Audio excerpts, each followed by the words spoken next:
Magsukat sa gitnang kahirapan na di kayang kayanin. Mga Pinoy na ginawang tahanan ang lansangan, paano magdiriwang kung sigmuray walang laman? Di nga itatanggi ang hirap na nararamdaman. Tanhakan namin ang kasiyahan. Hindi ko nagkakasa at natutulungan mga sarili ang buhaan. Ang Pasko ng Pilipino ay di nagbabago. Kahit na anong pagsubok na hindi natok sa'yo, marami ang gusto upang maging masaya ang Pasko. Masaya ito dahil sa akin at sa'yo.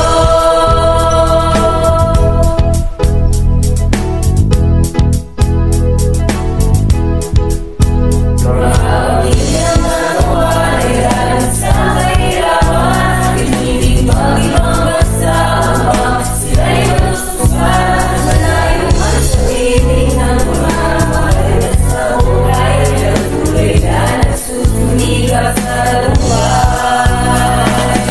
Destinasyon o anumang mga hamon, kapag pag-ibig ang iyong inilaan. Ang Pasko ng Pilipino ay di nagbabago.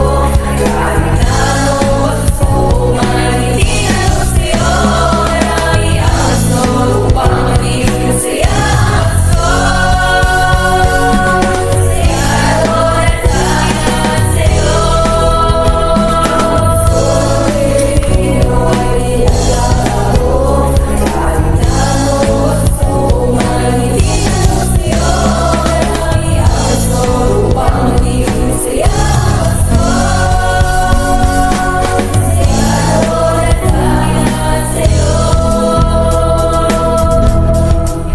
Ngunit kung magkakaisa at nagtutulugan, walang destinasyon o anumang mga hamon, pagpapasanin ay biglang gumagaan kapag pag-ibig ang iyong inilaan. Ang Pasko ng Pilipino ay di nagbabago. Na kahit na anong pagsubok na hindi natok sa'yo, marami ang gusto upang maging masaya ang Pasko. Masaya ito dahil sa akin at sa'yo. Ang Pasko ng Pilipino ay di nagbabago. Na kahit na anong pagsubok na hindi natok sa'yo, marami ang gusto upang maging masaya ang Pasko. Masaya ito dahil sa akin at sa'yo.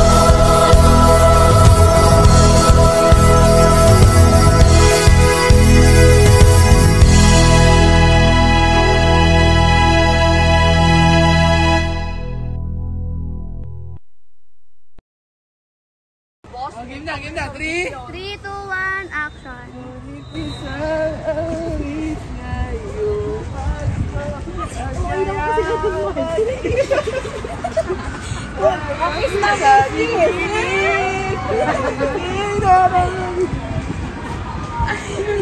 God has saved